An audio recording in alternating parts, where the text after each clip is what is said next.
வெள்ளட்டும் சிறக்கட்டும் வெள்ளட்டும் வெள்ளட்டும் auto தொழிலாளர் போராட்டம் வெள்ளட்டும் சிறக்கட்டும் ஆர்ப்பாட்டம் இது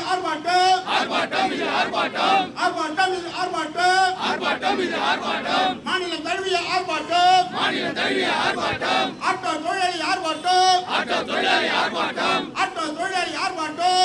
தொழிலாளி ஆர்ப்பாட்டம் நியாயம் கேட்டு நீதி கேட்டு ஆர்ப்பாட்டம் உழைக்கின்ற மக்களின் உரிமை கேட்டு ஆர்ப்பாட்டம் ஆட்டோ தொழிலை பாதுகாக்க ஒன்றிணைந்த ஆர்ப்பாட்டம் மாநில தழுவிய ஆர்ப்பாட்டம் சிஐடியின் தலைமையிலே ஆர்ப்பாட்டம் இது ஆர்ப்பாட்டம் தமிழக அரசு போக்குவரத்து துறையே தடை செய் சட்டவிரோதமாகவே ஓடுகின்ற ராபிடோவை பை டாக்ஸி என்று சொல்லி சட்டவிரோதமாக ஓடுகின்ற பை டாக்ஸி தடை செய் பை டாக்ஸி தடை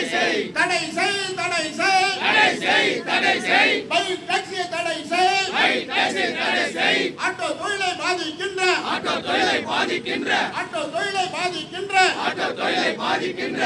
தொழிலாளின் வாழ்வாதாரத்தை பாதிக்கின்ற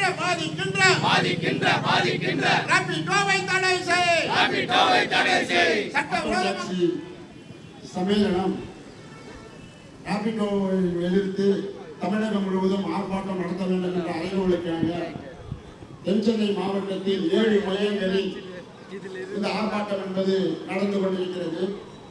தொடர்ச்சியாக நாங்கள் எங்களுடைய கோரிக்கைகளை வலியுறுத்தி அறம் சார்ந்து அறப்போராட்ட வழியிலே எங்களுடைய போராட்டத்தை நடத்தி கொண்டிருக்கிறோம்.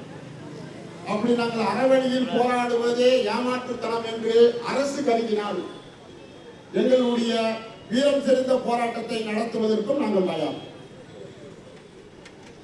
அரசு முதல்ல சட்டப்படி ஆட்சி நடத்த வேண்டும் என்று பதவியேற்ற இந்த அரசு சட்டத்தின் ஆட்சியை கொடுக்க வேண்டும். ஆனால் சட்டத்தின் ஆட்சியை தர மறுக்கிறது. ராபிடோ பத்தி எல்லாரும் பேசினாங்க. அது ஒரு தனிநபர்களுடைய வாகனம். அவருடைய சொந்த பயன்பாட்டிற்கு வாங்கின வாகனத்தை பப்ளிக் சர்வீஸுக்கு எப்படி பயன்படுத்துறாரு? அப்படி பயன்படுத்த கூடாது. இப்போ சமீபத்தில் நடந்த நாடாளுமன்ற தேர்தலில் கூட தேர்தல் பணிக்கு பல சொந்த வாகனங்களை பயன்படுத்தினாங்க. உடனே நமக்கு கம்ப்ளைண்ட் சொன்னாங்க.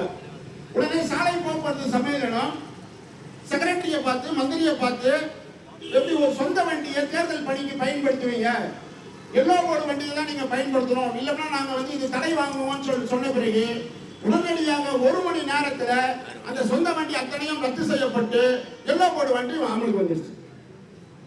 அப்போ இது அமல்படுத்தக்கூடிய இந்த அரசாங்கம் ராபிடோவை தடுப்பதற்கு எது தடையா இருக்குது? கார்பரேட் தான் தடையா இருக்குது. கார்பரேட் முதலாளி அங்கிருந்து உத்தரவு போடுறான். நான் சின்ன பையனா இருக்கும்போது விளையாடும் போது பேசுவோம். ஊரா தோட்டத்தில் ஒருத்தம் போட்டானா வெள்ளரிக்கா, காசுக்கு 2 விற்க சொல்லி கடிதம் போட்டானா வெள்ளக்காரன் அப்படின்னு சொல்லிட்டு விளையாடின்னு பேசுவோம். தோட்டம் நம்மளுது, வெள்ளரிக்கா நம்ம போடுறோம். அதை எவனுக்கு விற்கணும், எப்படி விற்கணும் சொல்றோம் யாரு? வெள்ளக்காரன் அப்படின்னு சொல்லுவோம். இன்னைக்கு அதான் நடந்து கொண்டிருக்கிறது. தமிழகத்திலே இந்தியாவிலே அரசாங்கங்கள் எப்படி நடக்க வேண்டும் என்பதற்கு மேல இருந்து உத்தரவு போட்டுக்கிறான். இப்போ ஒன்றிய அரசு கொண்டு வந்திருக்கிற சட்டம் 3 குற்றவியல் நடைமுறை சட்டம், புதிய மோட்டார் வாகன சட்டம்.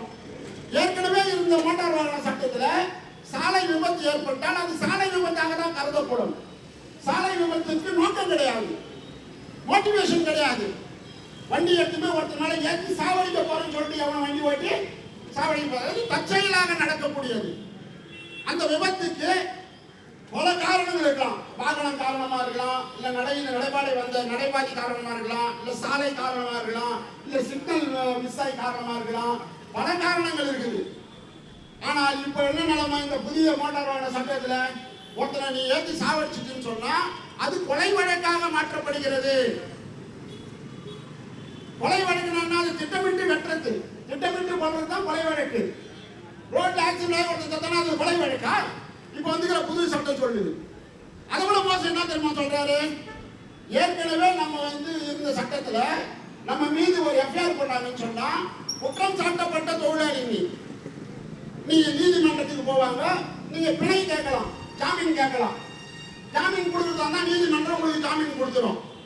அப்படி இல்லைன்னா 15 நாள் உங்களை காவல்ல வைக்கும். 15 நாள் கழிச்சு மீண்டும் நீங்க நீதிமன்றத்துக்கு வரணும். வந்த பின்ன உங்களுக்கு ஜாமீன் கிடைக்குதா இல்லையான்றத நீதிமன்றம் முடிவு பண்ணும். இப்ப என்ன நிலைமை தெரியுமா? 90 நாட்கள் வரை எந்த கேள்வியும் நீ கேட்க முடியாது. உன்னை பிடிச்சி உள்ள வச்சிடலாம். 90 நாள் வரைக்கும் நீ எந்த ஜாமீனும் போட முடியாது, எந்த ஜாமீனும் கேட்கவும் முடியாது. இது ஒரு குற்றவியல் சட்டத்தை இப்ப கொண்டு வந்துகிறாரு. இப்படி நாட்டு மக்களை துன்பத் துயரங்களில் ஆற்றுவதற்காக ஒன்றிய அரசு செயல்பட்டுக் கொண்டிருக்கிறது. அந்த ஒன்றிய அரசுக்கு துணை நின்றுகிறது தமிழக அரசு. அதுதான் நாம சொல்றோம். மதவாத சக்திகளை எதிர்க்கக்கூடிய திராவிட முன்னேற்ற கழக அரசு தொழிலாளர் விரோத போக்கை கடைபிடிக்கக்கூடிய ஒன்றிய அரசை எதிர்ப்பதற்கு ஏன் தயங்குகிறது, ஏன் மயங்குகிறது, ஏன் அடிபடிந்து போகிறது? இந்த சட்டத்துக்கெல்லாம் நீங்க ரூல் ஃப்ரேம் பண்ணணும்னு சொன்னா அந்த சட்டம் அமலாக்காதீங்க. இவர் உடனே ரூல் ஃப்ரேம் பண்றாரு. அவசரமா சட்டம் அமலுக்கு வருது. அந்த சட்டத்துக்கெல்லாம் ரூல் ஃப்ரேம் பண்ணி வரக்கூடிய இந்த தமிழக அரசு ஆட்டோ தொழிலாளி 2013 கேட்டுங்கிறான் மீட்டர் கட்டணத்தை மாற்றி அமைன்னு சொல்லிட்டு. ஏற்கனவே 11 வருஷம் முடிஞ்சு போச்சு. 11 வருஷமாக இந்த அரசாங்கம் மீட்டர் கட்டணத்தை மாற்றி அமைக்க மாட்டேங்குது. எப்படி ஏத்துக்கிறது? நம்ம அப்படி ஏத்துக்கிறது நம்ம அதை அனுமதிக்க முடியாது. எனவே நாம் அதெல்லாம் உடனே அந்த மாற்றி அமைக்கணும் அப்படின்னு சொல்றோம். அந்த அடிப்படையில் இந்த அரசாங்கம் நீதிமன்ற உத்தரவு வந்த பிறகு நீதிமன்றம் கூப்பிட்டு சொல்லிடுச்சு மீட்டர் கட்டணத்தை மாற்றி அமைன்னு சொல்லிட்டு. 2011 இருந்த விலைவாசிக்கும் 2024 இருக்கிற விலைவாசிக்கும் மத்தியில் இருக்கக்கூடிய புள்ளியியல் துறை எவ்வளவு விலைவாசி உயர்வு ஏறிக்குதுன்னு சொன்னா 170% விலைவாசி உயர்வு அதிகரிச்சிருக்குது. இந்த 10 வருஷத்துல 170% விலைவாசி உயர்வு உயர்ந்திருக்குது. ஆனா நம்மளுக்கு மீட்டர் கட்டணம் அதேதான் இருக்குது. நான் என்னன்னா இதுதான் நம்ம கேட்கிறோம். ஆட்டோ தொழிலாளி கண்ணியமாக வாழ வேண்டும் என்று நினைத்துதான் நம்ம ஆட்டோ தொழிலாளி செஞ்சுக்கிறோம். நாங்க சாராயம் காசல, நாங்க போதைப் பொருள் விற்கல, ஊடு பூந்து திருடல, எந்த குற்றவியல் வேலையில நாங்க ஈடுபடல. கண்ணியமாக வாழ வேண்டும் என்று ஆட்டோ தொழிலாளி நினைக்கிறோம். கடனை உடனே வாங்கி ஒரு ஆட்டோ வாங்கி ஏதோ குழப்பு நடத்தணும்னு நினைக்கிறோம். இந்த அடிப்படையில் தான் இருக்கோம். இதை விட இன்னொரு மோசமான விஷயம், இப்ப நம்ம அந்த ஆர்ப்பாட்டத்திற்கு சென்னை மகாநகர மோட்டார் வாகன தொழிலாளர் சங்கம் நம்மளுக்கு ஆதரவு தெரிவித்து வந்திருக்காங்க. அந்த நிர்வாகிகள் வந்திருக்காங்க. அந்த நிர்வாகியினுடைய செயலாளர் கண்ணங்கிட்ட இந்த ஓலா ஊபர் விளம்பரம் சம்பந்தமாக ஒருத்தர் பேசுறாரு.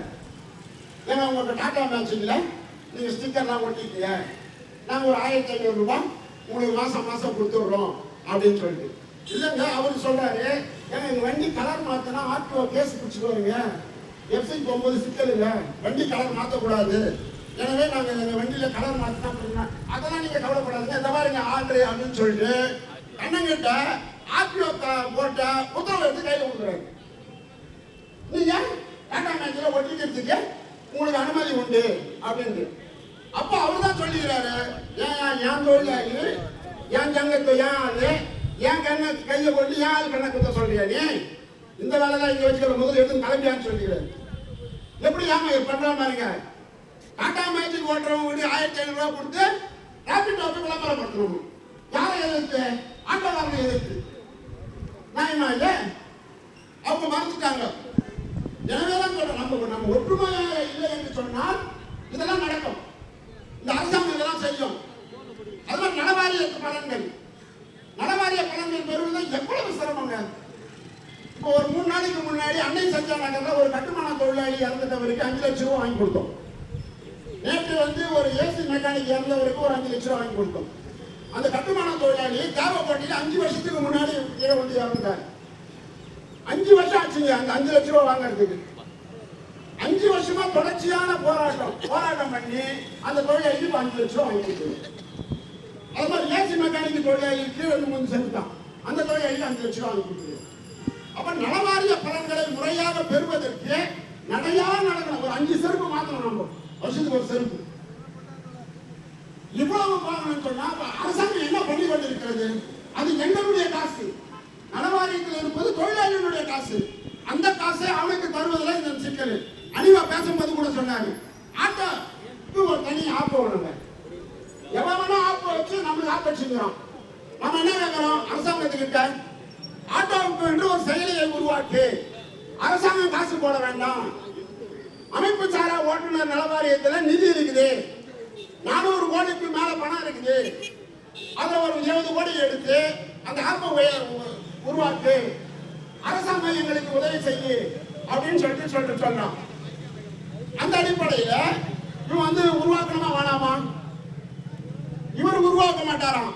எவனோ வந்து இங்க ஆப் வச்சுக்கிறான், ஓலா ஊபர் ஆப் வச்சுக்கிறான், ரேபிடோ ஆப் வச்சுக்கிறான், அப்புறம் வந்து போர்ட்டர் ஆப் வச்சுக்கிறான், அப்புறம் நம்ம யாத்திரை ஆப் வச்சுக்கிறான், அப்புறம் வந்து அர்பன் ஆப் வச்சுக்கிறான், எல்லா ஆப் வச்சுக்கிறான். யார நம்ம ஆப் அடிக்கிறது? ஆனா இந்த அரசாங்கம் அவங்கள வச்சுட்டு நம்ம ஆப் வச்சுக்குது. ஓட்டு நம்ம கிட்ட வாங்கிச்சு. 26 வருது தேர்தல். எந்த முகத்தோட நீங்க வந்து ஓட்டு கேட்க போறீங்க? ஆட்டோ தொழிலாளி ஓட்டு கேட்கணும்ல. சொன்னாங்கல்ல அனிப்பா, நாங்க மக்களோடு மக்களாக இருக்கிற தொழிலாளி. அந்த தொழிலாளி ஒரு நாளைக்கு குறைஞ்சபட்சம் ஒரு ஆட்டோ தொழிலாளி குறைஞ்சபட்சம் ஒரு 50 பேசஞ்சரை பார்க்கலாம். 1.25 லட்சம் ஆட்டோ ஓடுது சென்னையில மட்டும். நீங்க கணக்கு போட்டு பார்த்துங்க. ஒரு தொழிலாளி 50 பேரை பார்த்தாங்கன்னா 1.25 லட்சம் பேர் எவ்வளவு பேரை பார்ப்பாங்க? பிரச்சாரத்தை நாங்க ஆட்டோவிலே பண்ணிடுவோம். எங்களுக்கு மேல தேவையில்லை, மைக்கு தேவையில்லை, எங்களுக்கு பெரிய வந்து பெரிய பேனர் வைக்க வேண்டிய அவசியம் இல்லை. எல்லா ஆட்டோ தொழிலும் ஒவ்வொரு பிரச்சார பீரங்கியா மாறிட்டாங்கன்னா அரசுக்கு சிக்கல் வரும். அரசாங்கம் அதை புரிஞ்சுக்கணும். புரிஞ்சுக்கிட்டு ஆட்டோ தொழிலாளர்களுடைய பிரச்சனைகளை உடனடியாக தலையிட்டு இந்த பிரச்சனைகளை தீர்க்க வேண்டும். ஒரு தொழிலாளி கண்ணியமாக வாழ வேண்டும் என்று நினைப்பவனுக்கு கூட உதவி செய்யாத அரசாங்கம் என்ன அரசாங்கங்க? நான் சாராயங்காச போறேன், உதவி பண்ணா நீ பண்ண முடியாது. நான் கஞ்சா விற்க போறேன், அரசாங்கம் உதவி பண்ணா பண்ண முடியாது. நான் வேற ஒரு தொழில் பண்ண போறேன், அரசாங்கம் உதவி பண்ணா பண்ண முடியாது. நான் வந்து கூலிப்படையா மாற போறேன், எனக்கு அரசாங்கம் உதவி பண்ணா மாற முடியாது. அதெல்லாம் சட்டவிரோதமான தொழில். நான் சட்டப்படி என் வண்டியை ரிஜிஸ்ட்ரேஷன் பண்ணி, எஃப்சி பண்ணி, இன்சூரன்ஸ் கட்டி, சாலை வரி கட்டி, நான் பப்ளிக் பேட்ச் எடுத்து, நான் லைசன்ஸை ரினியூவல் பண்ணி நான் வண்டி ஓட்டுறேன். நான் வண்டி ஓட்டுறதுக்கு எனக்கு வாழ்வாதாரத்தை பாதுகாப்பதற்கான ஒரு வாய்ப்பை ஏற்படுத்தி கொடு என்று அரசாங்கத்துக்கிட்ட தானே கேட்க முடியும். அப்படி அரசாங்கத்துக்கிட்ட கேட்கும்போது அரசாங்கம் தானே அதை செய்யணும். நாங்க தானே ஓட்டு போட்டோம்.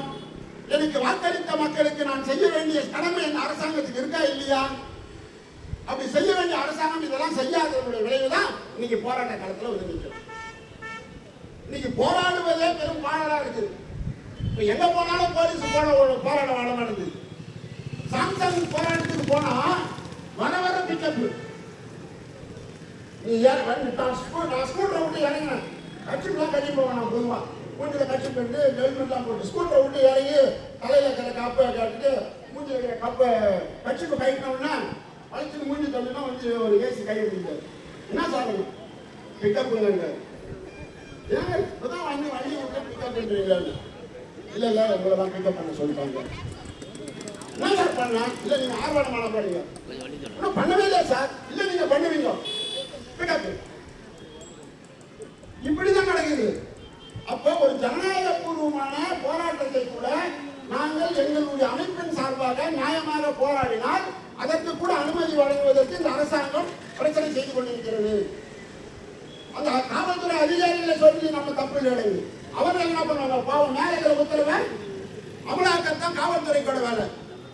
ஏன்னா அவங்க காவல்துறை அரசாங்கத்தினுடைய ஆர்டரை ஒபேத ஆர்டர் பண்ணா அதை ஒபே பண்றது அவங்களுடைய வேலை. அவங்களுக்கு ஒன்றும் நம்ம மேல சொந்த விருப்ப வெறுப்புலாம் கிடையாது. இன்று தமிழகம் முழுவதும் சுமார் ஒரு 120 ஆர்டிஓ அலுவலகங்களில் ஆர்ப்பாட்டம் நடைபெற்றுக் கொண்டிருக்கிறது. தோழர்களே, இந்த ஆர்ப்பாட்டம் எதுக்காக நடைபெற்றுக் கொண்டிருக்கிறது உங்களுக்கு தெரியும். நாம் கடந்த 1 வருடமாக இந்த ஆட்சி கடந்த 3 வருடமாக நடந்து கொண்டிருக்கிறது. இந்த ஆட்சியின் போது 3 வருடமாக பல கட்ட போராட்டங்களை நடத்திவிட்டோம். உண்ணாவிரதம் இருந்து விட்டோம், கோட்டை நைட்டு உட்காரில் சென்று விட்டோம். இதே ஆட்சியாளர்கள் 2 முறை ஆர்ப்பாட்டம் நடத்திவிட்டோம். இது 3வது முறை. இப்படி பலகட்ட போராட்டங்களை நாம் நடத்தி கொண்டிருக்கிறோம். ஆனால் இந்த அரசாங்கம் செவி சாய்க்கவில்லை. நாம் கேட்பதெல்லாம் இவர்களால் கொடுக்க முடியாத ஒன்றுமில்லை. நாம் என்ன கேட்கிறோம்? மீட்டர் கட்டணத்தை உயர்த்தி கொடு. கடந்த ஒரு 12 வருட காலமாக இந்த மீட்டர் கட்டணம் உயர்த்தவில்லை. 2013 உயர்த்தப்பட்ட மீட்டர் கட்டணம் இப்பொழுது 2024 11 வருட காலமாகிறது. இந்த நவம்பர் தான் 12ஆம் வருடம் திறக்கப் போகிறது. கடந்த ஜெயலலிதா ஆட்சி காலத்தில் உயர்த்தப்பட்ட இந்த மீட்டர் கட்டணம் இப்பொழுது என்ன விலைவாசி? இந்த விலைவாசி தொடர்ந்து உயர்த்தி ஏறிக்கொண்டே இருக்கிறது. நாங்கள் ஓட்டக்கூடிய ஆட்டோ அன்னைக்கு 1 லட்சம் ரூபாய், இந்த ஆட்டோ இன்னைக்கு 3 லட்சம் ரூபாய். அன்னைக்கு பெட்ரோல் 60 ரூபாய், இந்த பெட்ரோல் இன்னைக்கு 110 ரூபாய் பெட்ரோல், 35 ரூபாய் இந்த கேஸ், இன்னைக்கு 65 ரூபாய் கேஸ். இப்படி எல்லா விலைவாசியும் உயர்ந்து கொண்டிருக்கும் போது எங்களுடைய கட்டணம் மட்டும் உயர்த்தாமல் இருக்கிறது. இதை கண்டித்து தான் இந்த அரசாங்கத்தை வலியுறுத்தி இந்த ஆர்ப்பாட்டத்தை நடத்தி கொண்டிருக்கிறோம். மேலும் எங்களுடைய கோரிக்கை என்னன்னா, ஆன்லைன் ஆப் இன்றைக்கு இந்த தொழிலை பல கார்பரேட் நிறுவனங்கள் ஆக்கிரமிப்பு செய்துவிட்டன. ஓலா, உபர், ரேபிடோ போன்ற கார்பரேட் நிறுவனங்கள் இந்த தொழிலை ஆக்கிரமித்தன. இவர்கள் இந்த தொழிலாளிகளிடம் ரத்தத்தை உறிஞ்சுவது போல், எப்படி அட்டை பூச்சி ரத்தத்தை உரித்தது தெரியாமல், நமக்கே தெரியாமல் ரத்தத்தை ஒரு அட்டை பூச்சி, அதே போல் இந்த கார்பரேட் நிறுவனங்கள் இன்று இந்த தொழிலாளிகளிடம் பண வசூலை செய்து கொண்டிருக்கிறது. ஒரு நாளைக்கு ஒரு தொழிலாளி ஒரு சவாரி எடுத்துட்டான்னா 25 ரூபா 30 ரூபா அவருக்கு கப்பம் கட்டி ஆகணும். கப்பம் கட்டலன்னு வச்சுங்களேன், அடுத்த நாள் அவருக்கு சவாரி கிடையாது. எங்க ஓலாவோ உபர்ல. இதுதான் குறைவையா இருக்கிறது. இதையும் கண்டிச்சு தான் நம்ம இந்த ஆர்ப்பாட்டம் நடத்துறோம். நம்ம என்ன சொல்றோம்னா, அமைப்பு சாரா ஓட்டுநர் வாரியத்தில் 400 கோடிக்கு மேல இருக்குது. அந்த 400 கோடியை எடுத்து ஒரு ஆப்பை உருவாக்குங்க, தமிழக அரசு சார்பாக ஒரு ஆப்பை உருவாக்குங்கன்றோம். இதுக்கு என்ன குறை இருக்குது? நாங்கள் என்ன அரசாங்கத்தை காசை கேட்குறோமா, இல்லை அறிவாலயத்தில் காசு கேட்குறோமா? எங்கேயுமே கேட்கலங்க. எங்கள் காசு இருக்குதுங்க, 450 கோடிக்கு மேலே எங்கள் காசு இருக்குது. எங்கள் காசு எடுத்து இந்த ஆப்பை உருவாக்குன்றோம். அதுக்கும் இந்த அரசாங்கம் செவி செய்யல. இப்போ எங்கள் தொழிலை அழிக்கக்கூடிய சக்தியாக இப்பொழுது ரேபிடோ 2 வீலர் டாக்ஸி உருவாகி கொண்டிருக்கு. இது எங்கிருந்து வந்தது? எப்படி வந்தது? எல்லாமே ஆன்லைன் வியாபாரம். இன்னைக்கு ஒரு டீ குடிச்சவரை 10 ரூபாவை ஆன்லைன் பண்ணுறான். அந்த அடிப்படையில் வந்து தான் இந்த ஆன்லைன்.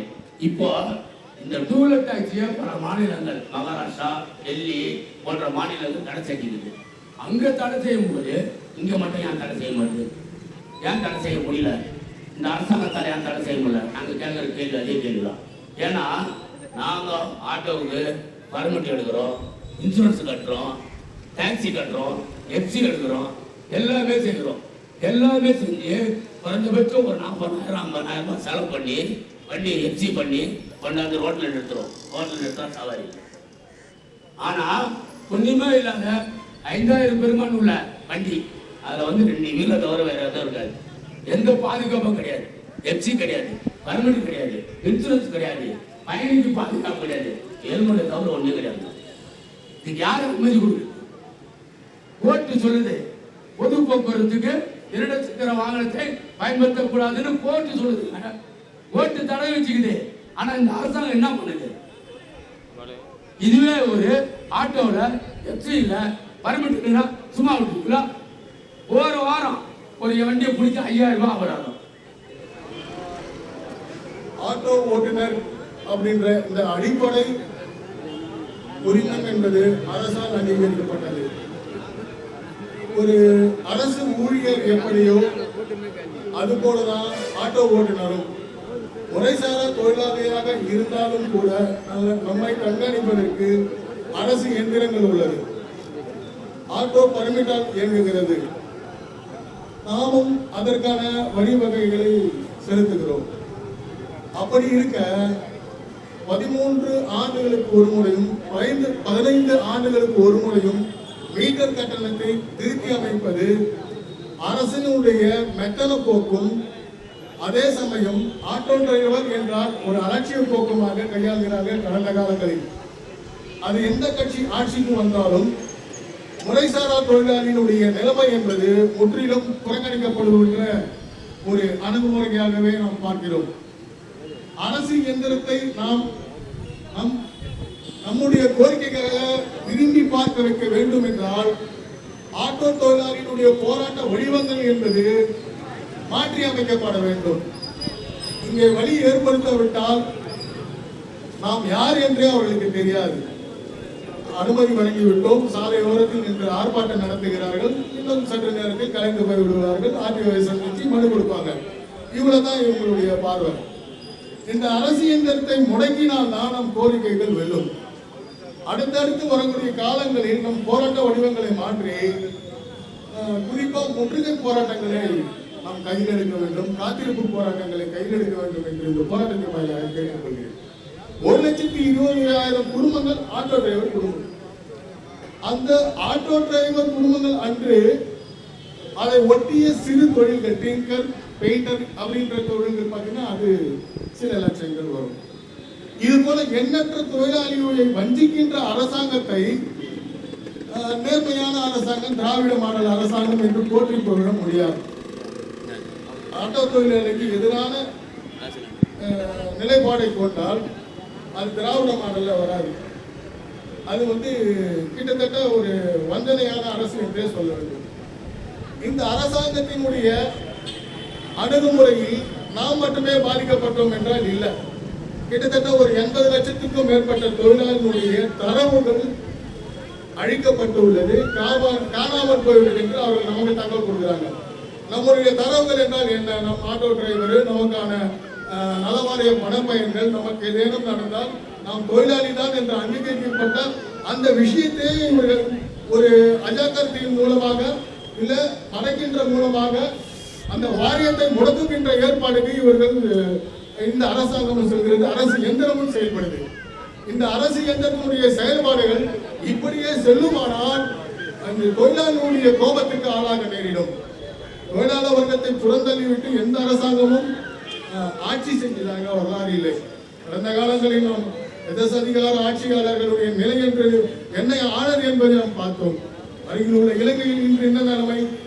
வலதுசாரிகள் பலமாக ஆட்சி செய்து கொண்டிருந்தவர்கள் இன்னைக்கு இடதுசாரி பக்கம் தெரிந்திருக்கிறார்கள். பிரிட்டனின் நிலைமை என்ன?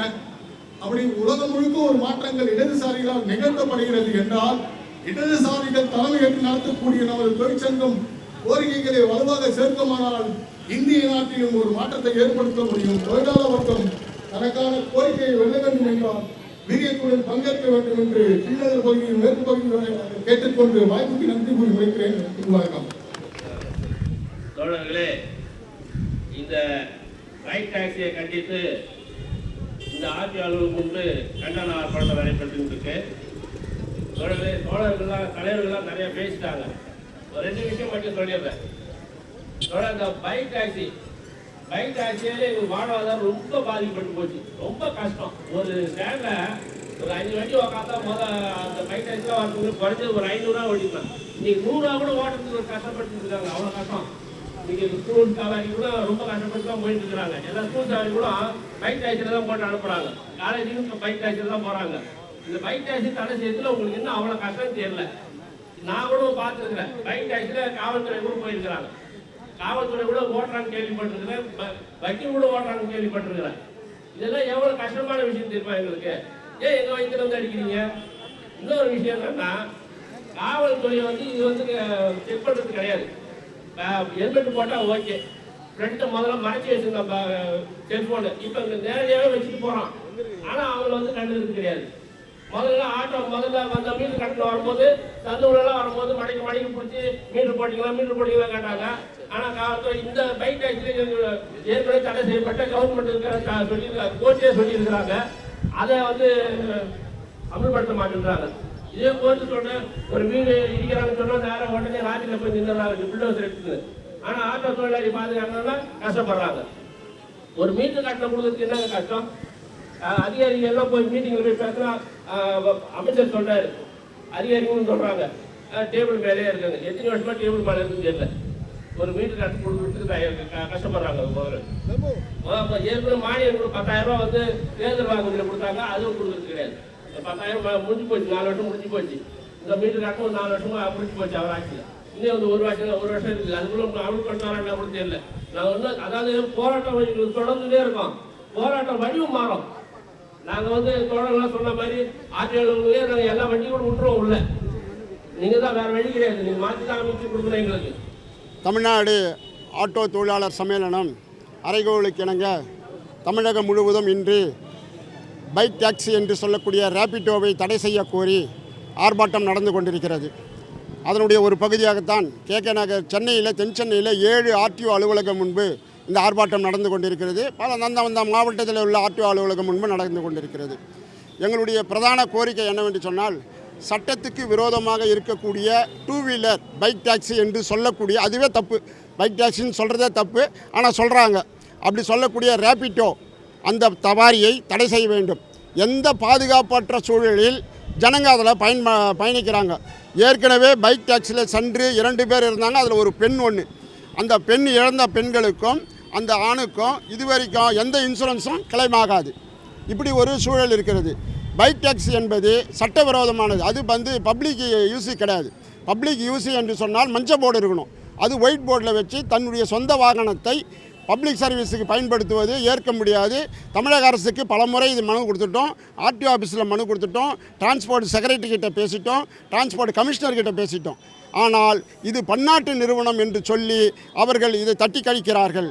எனவே கார்ப்பரேட்டுக்கு உதவி செய்யக்கூடிய வகையில் தான் அரசாங்கம் செயல்பட்டு கொண்டிருக்கிறது. இது ஒரு பிரச்சனை. அதற்கு அடுத்தது ஒரு பிரதான பிரச்சனை. 2013ஆம் ஆண்டு மீட்டர் கட்டணம் மாற்றி அமைக்கப்பட்டது. இன்றைக்கி 2024, ஏறக்குறைய 11 ஆண்டுகள் முடிஞ்சு இப்போ 12வது ஆண்டு பிறக்கப் போகுது. தொடர்ச்சியாக மீட்டர் கட்டணத்தை மாற்றி அமைத்து ஆட்டோவும் பப்ளிக்கும் ஒரு நல்ல உறவோடு அந்த பயணம் நடக்க வேண்டும் என்று தொடர்ச்சியாக CIT முயற்சிக்கிறது. அப்படி முயற்சித்த பிறகும் அரசாங்கம் மீட்டர் கட்டணத்தை மாற்றி அமைக்காததை ஒட்டி நீதிமன்றம் சென்றோம். நீதிமன்றம் சென்ற பிறகு நீதிமன்றம் தீர்ப்பு சொல்லிச்சு. இருக்கின்ற விலைவாசி உயர்வுக்கு ஏற்றாற் போல நீங்கள் வந்து மீட்டர் கட்டணத்தை மாற்றி அமைக்க வேண்டும். அதற்கு ஒரு கமிட்டி போட வேண்டும். 6 மாதத்துக்கு ஒரு முறை அது பரிசீலனை செய்து விலைவாசி ஏறும்பொழுதெல்லாம், பெட்ரோல் டீசல் விலை ஏறும்போதெல்லாம் அந்த கட்டணத்தை மாற்றி அமைக்க வேண்டும் என்று தீர்ப்பு சொல்லியாச்சு. தீர்ப்பு சொன்ன பிறகும் இந்த அரசாங்கம் அதை அமுல்படுத்த மறுக்குது. ஆனால் பார்த்தா அரசாங்கம் மற்றதெல்லாம் ஏற்றியாச்சு. வீட்டு வரி ஏற்றியாச்சு, மின் கட்டணம் ஏற்றியாச்சு, பஸ் கட்டணம் ஏற்றியாச்சு, சாலை வரி ஏற்றியாச்சு, அப்புறம் வந்து டோல்கேட்டு வரி ஏறிடுது, எல்லாம் ஏறிடுது. ஆட்டோ மீட்டர் கட்டணம் மட்டும் ஏற மாட்டேங்குது. அப்போது இதனுடைய நோக்கம் என்னன்னு சொன்னால், நாங்கள் ஆய்வு பண்ணி பார்க்கும்போது இந்த ஆட்டோ அத்தனையும் சின்ன ஆட்கள் வைத்து கொண்டு ஓட்டுகின்றதை ஒழித்து கார்ப்பரேட் மயமாக்க வேண்டும் என்ற நோக்கத்தோடு அரசாங்கம் செயல்படுவதாக நாங்கள் கருதுகிறோம். எங்களுடைய ஐயம் அதுதான். கார்ப்பரேட்டுக்கிட்ட இந்த ஆட்டோ தொழிலை கொண்டு போய் கொடுத்துடணும். அதுதான் ஓலா ஊபர். ஓலா ஊபருக்கு போயிட்டேன்னு சொன்னால் நான் ஓலா ஊபருக்கு அடிமையாக இருந்து வேலை செய்யணும். நான் சம்பாதிப்பதில் ஒரு பகுதியை கமிஷனாக ஓலா ஊபருக்கு கொடுக்கணும். ஓலா ஊபர்காரன் இந்த அரசாங்கத்துக்கு யார் யாருக்கு எங்கெங்கே கட்டிங் கொடுப்போனோ அதெல்லாம் கொடுப்போம். அதை வச்சு நாங்கள் தேர்தலில் சந்தித்து மீண்டும் ஆட்சிக்கு வந்துடணும். இதுதான் நடக்கிறதாக நாங்கள் ஐயப்படுகிறோம். எனவே எங்களுடைய ஐயம் நியாயமானதாக இருக்கும் என்றதால் நீங்கள் அரசாங்கம் உடனடியாக இதில் தலையிட்டு மீட்டர் கட்டணத்தை மாற்றி அமைக்க வேண்டும் என்ற அந்த கோரிக்கையும் நாங்கள் வலுவாக வைத்திருக்கிறோம். இல்லை என்று சொன்னால் எங்களுடைய போராட்டத்தை நாங்கள் தீவிரப்படுத்துவது என்னென்னு சொன்னால் 1.25 லட்சம் வண்டி சென்னையில் மட்டும் ஓடுதுங்க. எங்களால் வந்து அதில் வந்து ஒரு 50,000 வண்டிகளை எங்களால் திரட்ட முடியும். எங்கள் சார்ந்த எங்கள் உறுப்பினருடைய வண்டிகள் 50,000 வண்டி கிட்டத்தட்ட இருக்குது. இந்த 50,000 வண்டியை நாங்கள் மொத்தமாக கொண்டாந்து செக்ரட்டேரியட்டில் விட்டுருவோம். அவங்க யாரை வச்சு வேணாலும் அப்புறப்படுத்திக்கிட்டோம். செக்ரட்டேரியட்டில் 50,000 வண்டியை விட்டுட்டு எங்களுடைய குடும்ப பெண்களோடு நாங்கள் அங்கே வந்து காத்திருக்க வேண்டிய அவசியம் இருக்குது. அது ஒரு அரசியல் அதிர்வை ஏற்படுத்தும் என்ற வகையில் இருக்கக்கூடிய போராட்டமாக அது மாறும். அது தமிழகத்தினுடைய அரசியலையே மாற்றி அமைக்கக்கூடிய சூழ்நிலையை உருவாகும். சமீபத்தில் நடந்த இலங்கை தேர்தலை சற்று திரும்பி பாருங்கள். வங்கதேசத்தில் நடந்த நிகழ்ச்சியை சற்று திரும்பி பாருங்கள். பாகிஸ்தானில் நடந்ததை சற்று திரும்பி பாருங்கள். நேபாளத்தில் நடந்ததை சற்று திரும்பி பாருங்கள். இதெல்லாம் பார்த்து அண்டை நாடுகளில் மக்களுடைய எழுச்சி எப்படி இருப்பது என்பதை இந்த அரசாங்கங்கள் புரிந்து கொண்டு அதை செயல்படுத்த வேண்டும். எனவே எங்களுடைய கோரிக்கையை நிறைவேற்ற வேண்டும் என்று சொல்லி தான் இந்த ஆர்ப்பாட்டம் நடக்கிறது. பாலகிருஷ்ணன். நாங்கள் எல்லாருமே இப்போ எதுக்கு ஆர்ப்பாட்டம் பண்ணோன்னா, பைக் டாக்ஸியை கண்டி ஓலா ஊபரை கண்டிச்சு தான் பண்ணுறோம். ஆனால் யாருமே அது அரசாங்கமோ மற்றவங்க யாருமே அதை கண்டுக்கவே மாட்றாங்க. நாங்கள் வந்து இப்போது டி நகரில் வந்து பகுதியில் இருக்கோம். அந்த இடத்துல வந்து ஒரு நாளைக்கு ஒரு 20 வண்டியாவது வந்து எங்கள் ஸ்டாண்டில் வந்து 2 வீலர் வந்து ஏற்றுது. அதை ஏற்றுறதுக்கு எதனால் ஏற்றுறீங்கன்னு வந்து கேட்டாக்கா, எங்களுக்கு அனுமதி போலீஸே கொடுத்துருக்கு. நாங்கள் வந்து ஓட்டுறவங்களே போலீஸ் தான். நாங்கள் வந்து டியூட்டியை முடிச்சுட்டு போக சொல்ல ஒரு சவாரி பார்த்துன்னு போவோம் அப்படின்றாங்க. இது என்ன விதத்தில் நியாயம்? ஒரு டூ வீலர் வந்து சவாரி பார்த்துட்டா ஆட்டோ டிரைவர்லாம் எதுக்கு? அப்போ கவர்மெண்ட் என்ன பண்ணிங்குது? ஆட்டோவை கண்டிப்பாக நீங்கள் எடுத்துடலாம்ல. ஆட்டோவே சென்னையில் ஓடக்கூடாது, டூ வீலர் தான் விட்டு ஓட விடுவோம் பொதுமக்களுக்கு அப்படின்னு நீங்கள் பண்ணுங்க. எதுக்கு அப்போ ஆட்டோவை கொடுக்குறீங்க? பர்மிட் எதுக்கு கொடுக்குறீங்க? புது வண்டி புதுசு எதுக்கு இறக்குறீங்க சொல்லுங்கள். ஒரு ஆட்டோ டிரைவரு ஒரு ஒரு நாளைக்கு 500 சம்பாதிக்க முடியல. 500 சம்பாரித்து அந்த குடும்பத்தை எப்படி ரன் பண்ணுவாங்க? தொழிலாளி எப்படி நீங்கள் நசுக்கிறீங்க? ஒரு பிரச்சனைன்னு ஒன்று நாங்கள் வந்து டி நகரில் போய் கேட்டால் போலீஸ்காரங்க கேட்குறாங்களே, உங்களுக்கு ஓலா ஊபர் ஓட்டுறதுனால உங்களுக்கு என்ன பிரச்சனைங்க? டூ வீலரில் உங்களை மாரி அவங்க சவாரி பார்க்குறாங்கன்றாங்க. எங்களை மாரி சவாரி பார்க்குறோன்னா நாங்கள் எஃப்சி இன்சூரன்ஸு எல்லாமே பண்ணுறோம் ஒரு வருஷத்துக்கு. ஆனால் டூ வீலரில் பண்ணுறாங்களா? ஒன்றும் கிடையாது. ஆனால் எங்கள் வண்டியில் போய் ஒரு ஆக்சிடென்ட் ஆகிட்டாங்கன்னா 3 பேருக்கு இன்சூரன்ஸ் கிளியர் பண்ணலாம். அவங்க தொழிலை அவங்க உயிரை பாதுகாப்புறதுக்கு நாங்கள் இன்சூரன்ஸ் கட்டுறோம். ஆனால் டூ வீலரில் போனாக்கா பண்ண முடியுமா? இன்சூரன்ஸ் இருக்குதா இல்லையான்னு கூட தெரியாது. இப்போது மீட்டரு கட்டணம் கட்டலைனாக்கா அது வந்து மீட்டருக்கு கூட ஓட்டலைன்னா ஆர்டிஓ ஆஃபீஸில் எல்லாமே வந்து டிராஃபிக் போலீஸ் கிட்ட கொடுத்துட்றாங்க கண்ட்ரோலை. எங்கே வேணாலும் நீங்கள் மடக்கி பிடிங்கன்னு. ஏன் அந்தமாரி நீங்கள் வந்து ஆர்டிஓ ஆஃபீஸில் சொல்லலாம்ல? டூ வீலரை வந்து மீட்ரு எப்படி ஹெல்மெட்டு போடலன்னு பிடிக்கிறீங்களா? அந்தமாரி எதுக்கு நீங்கள் ஓலா சவாரி பார்க்குறீங்கன்னு பிடிச்சாக்கா ஆட்டோமேட்டிக்காக டூ வீலர் வந்து சவாரியே பார்க்க மாட்டாங்க. ஆனால் இதுக்கு முழுக்க கவர்மெண்ட்டும் போலீஸும் தான் அதுக்கு காரணமே. ஆர்டிஓங்க தான் முழுக்க காரணம். ஆர்டிஓ வந்து ஆர்டர் போட்டார்னா போதும் டிராஃபிக் போலீஸ்கார்கிட்ட நீங்கள் டூ வீலரை பிடிங்க, பார்க்கக்கூடாது, ஓலா ஊபர் சவாரி பார்க்கக்கூடாதுன்னு சொல்லி இந்த நடவடிக்கை எடுத்தாங்கன்னா ஒரு பைக்கு கூட ஓடாது. ஆனால் இப்போ நாங்கள் ஆர்ப்பாட்டம் பண்ணோம், என்ன பண்ணுவாங்க? அவங்க ஏதோ கத்திட்டு போகிறானுங்க. இதுக்கு மேலே என்ன நடக்க போகுது? திருப்பியும் மறுநாள் இப்போ போய் பாருங்கள், நாங்கள் இங்கே ஆர்ப்பாட்டம் பண்ணிக்கிறோம், எல்லாம் டூ வீலர் தான் சவாரி பார்ப்பாங்க. ஒரு இடத்துக்கு போனோன்னா நாங்கள் போய் கேட்குறது 50 ரூபான்னா, ஆனால் 20 ரூபாய்க்கு ஏற்றி போகிறான் டூ வீலர். அவன் 1 லிட்டர் பெட்ரோல் போட்டுனா 50 கிலோமீட்டர் ஓட்டுவான். ஆனால் நாங்கள் 1 லிட்டர் பெட்ரோல் போட்டுனா 15 கிலோமீட்டர் தான் ஓட்டுவோம். அப்போ நான் அவங்கள மாரி நாங்கள் 20 ரூபாய்க்கு சவாரி பார்க்க முடியுமா? அதனால தான் இப்போ வந்து 50 ரூபா கொடுத்து போகிறோம், 20 ரூபா கொடுத்து டூ வீலரில் தான் போவோம். அதுக்கு இந்த டூ வீலரை நீங்கள் வந்து ஆர்டிஓ ஆஃபீஸுக்கு தலையிட்டு கவர்மெண்ட்டை தலையிட்டு இதை தடை செய்ய